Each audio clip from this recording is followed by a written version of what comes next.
Hi lovers, mumeze mute? Nizere ko mumeze neza, nanjye meze neza cyane. Nyuma y'igihe kirekire ntakora, ntaza hano, mbakumbuye mwese yambi, ndabahobeye abantu mwese tuzaherukana agasohoka. Uyu munsi rero nagarutse, nubwo nahuye n'ibintu abantu barambabaje, abantu banyibye telefone. Ego nasaga nkaho nyine ndi kuboneka gakeya, ariko ubu ngubu najenje kabiri mu cyumweru ngiye kujya mbahereza. So uyu munsi rero ndumva ikintu kinyuze ari ikintu cyo kwikunda. Apana kwikunda kubi, abantu bikunda nyine bakibagirwa ubumuntu, bakirengagiza ko nanone bakwiye no kumva abandi, ariko noneho hari n'abantu biheza ntibikunde, ugasanga uri gukora ibintu kubera ko ari byo abantu bashaka, uri gukora ibintu wowe ubwawe wumva ukunze, ugasanga wisanze mu buzima no muri risike z'ibintu utagakwiye kuba ugirira risike. Ugasanga umuntu arahangayikishwa n'ibintu bitakabaye kuba bimuhangayikisha, just ngo kuko ngo abantu bari bubibone kuko abantu bakunda ibi, kuko ibyo mbona kuri social media bimeze gutya. Ugasanga nturi gukunda ubuzima bwawe bwite, cyangwa ugasanga nturi kubona amahoro udizavinga kubera iki? Kutikunda. Uyu munsi rero gerageza guhera uyu munsi utangire wikunde, wihereze icyo umutima wawe ushatse mu gihe ubona ko ari cyiza kandi nta ngaruka kiri butere. Utekereze icyo ukunda mbere y'uko utekereza ngo abo bantu ngo bari bubifate gute, ngo bari bukunde. Tekereza icyo ukunda mbere y'uko utekereza ibyo abandi bari bukunde. Tekereza ikintu kiri bugushimishe mbere y'uko utekereza ikintu gishimisha abandi.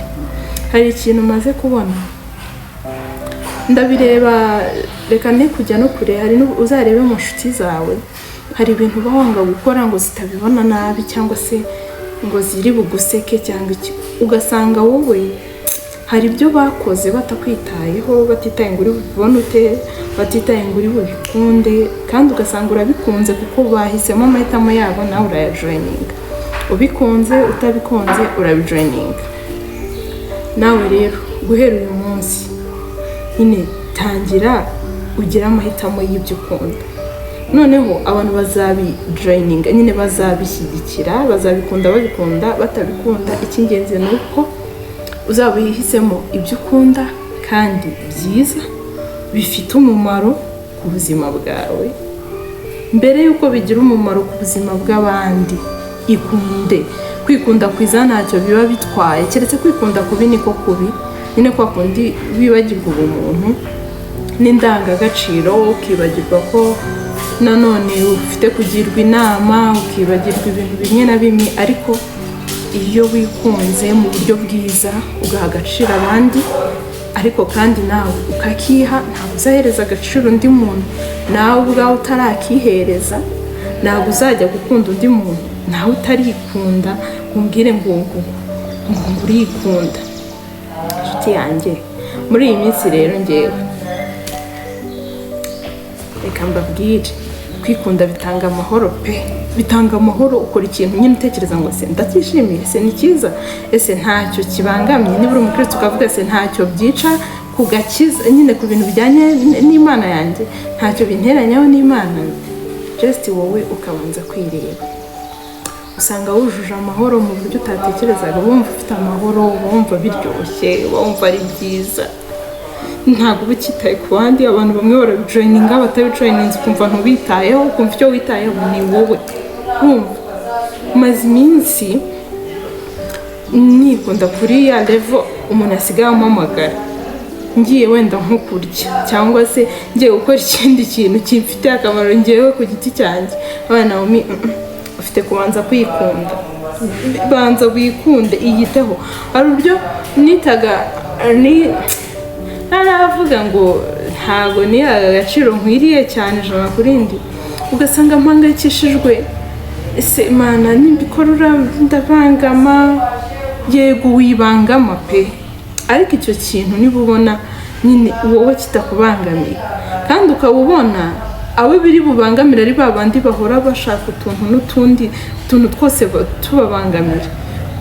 Wikirindarinda ngo utababangamira niba nta cyaha kibiri, bikaba birimo inyungu zawe, bikaba ntacyo bitwaye.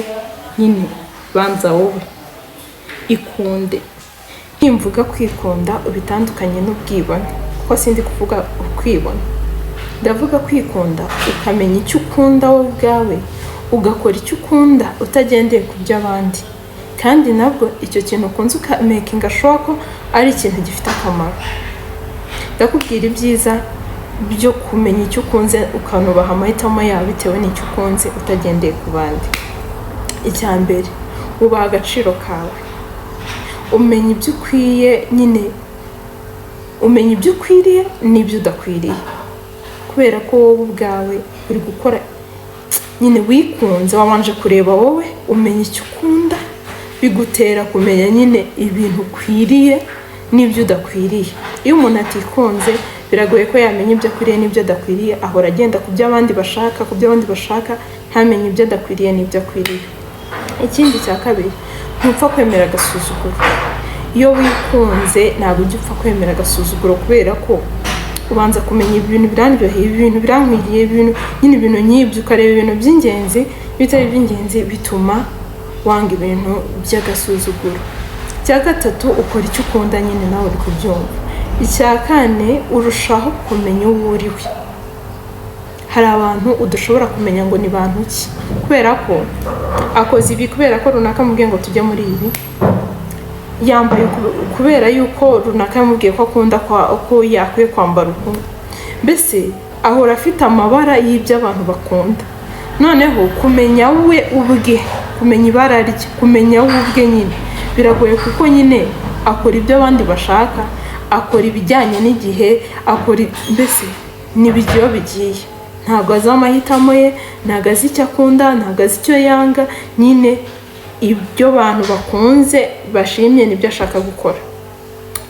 Uwo muntu kugira ngo umenye uwo ari we biragoye, ariko iyo wikunze wowe ubwawe urushaho kumenya uwo uriwe. Ikindi biguha kwigirira icyizere, bigirira icyizere pe, uko ibyo ukoze byafeiringa, byaba bizima, nyine uba wumva wakoze ibyo watekereje, wakoze ibyo ukunda, ntabwo ufite kwicuza, ufite kwakira iyo risike. Ikindi bikurinda stress z'abantu, bikurinda nyine kubaho muri pressure y'abantu, kubaho muri pressure y'abarabibona gute, nimbikora bari bubikunde se, nimbikora nshuti yanjye urebe sosiyete ubanye nayo, urebe abantu banye nabo, urebe inshuti zawe, urebe hirya no hino abantu bose, urebe ibintu bari gukora by'amahitamo yabo ukabona ni byiza. Ntabwo babaje kukugisha inama, cyangwa se ntabwo babanza kureba ngo mbese ngo runaka wari bubikunde. Umuntu uzi icyo ashaka abanza kwibaza, ese njye ndi bubikunde, ese biri bungirira akamaro, ese nta kibazo, nta kibi biteye, ntawe biri bubangamire. Nimvuga kubangamirwa n'abantu, please ntuzanemo bari abantu b'indashima, kuko hari abantu wakora ibyiza, wakora ibibi, bazahora babigaya. Niyo wakora ibyiza bimeze gute, nyine hari abantu bagaye ibintu bitagize n'icyo bitwaye. Ubwo nimvuga rero ngo ntabwo biri bubangamira abantu, ushyira mu nyurabwenge zawe ugatekereza nyine niba nta kintu biri bwangize, nta n'uwo byakakwiye kuba bibangamiye, biri bubangamire wa wundi uhora ubangamirwa n'utwiza twawe. Ibyo nta kibazo, komeza icyo uri gutekereza. Ikunde, ihitemo, hitamo wowe, hitamo ibyo ukunda, iha agaciro, menya agaciro ukwiriye, menya ibyo ukwiriye, menya n'ibyo udakwiriye, utitaye ngo inshuti zawe zirabikunda cyangwa ntizibikunda, ahubwo nazo ikunde ku buryo umenya izigukwiriye n'izitagukwiriye. Ikunde ku buryo umenya group ukwiye kubamo n'izo udakwiye kubamo.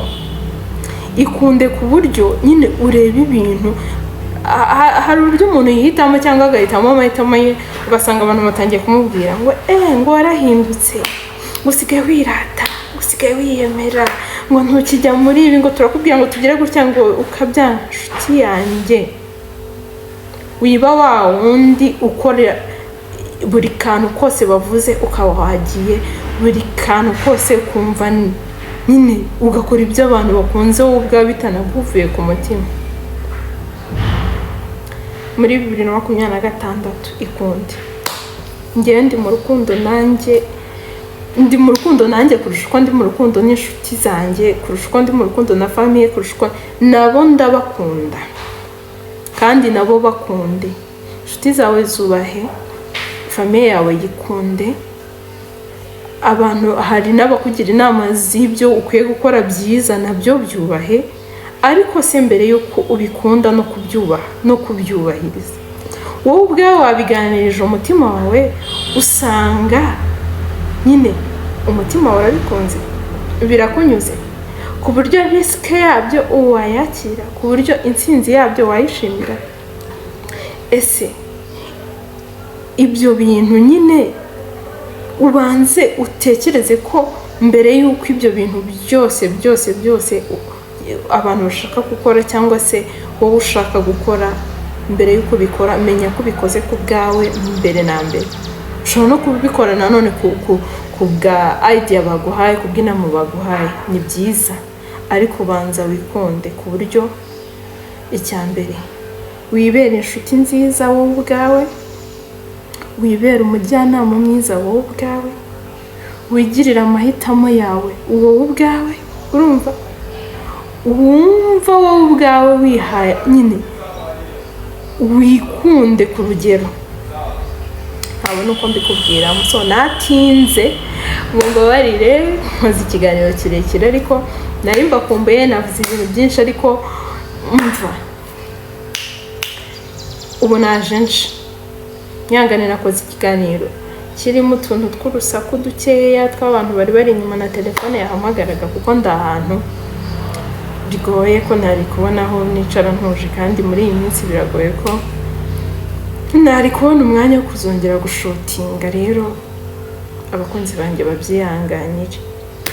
Hanyuma hari umuntu wigeze ambwira ngo Naomi ngo ujye ukora ikiganiro, ngo bwa mbere nkora cyo kiganiro cya mbere, ngo ujye ukora ikiganiro utuje, ngo ugirute. Ubwa kabiri cya kabiri nakoze yari fire, naravuze ndahagira. Inshuti zanjye biriya bintu ntabwo ari ibyanjye, njyewe mvugira hejuru iyo narakaye gusa, nabwo Imana iri kubinkiza, sinkivugira hejuru cyangwa se ari uko ndi mu bintu nyine biri kuba sharp cyane, cyangwa turi gutera story n'abantu benshi nyine mbona turi kudiscussinga ku bintu runaka. Naho iyo ndi njyenyine gutya cyangwa ndi kuganira n'umuntu umwe n'iki, mfite kuvuga ntuje, niko meze, niko nteye.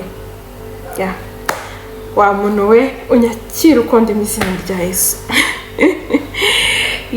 Sawa rero, mugire umunsi mwiza cyangwa se umugoroba mwiza bari ahantu bwije. Imana ibarinde, ndabakunda. Mwibuke ko ndirimba mu bukwe, sohora abageni. Mwibuke ko mfite protocol ikora mu bukwe yitwa infra protocol, ikora neza cyane.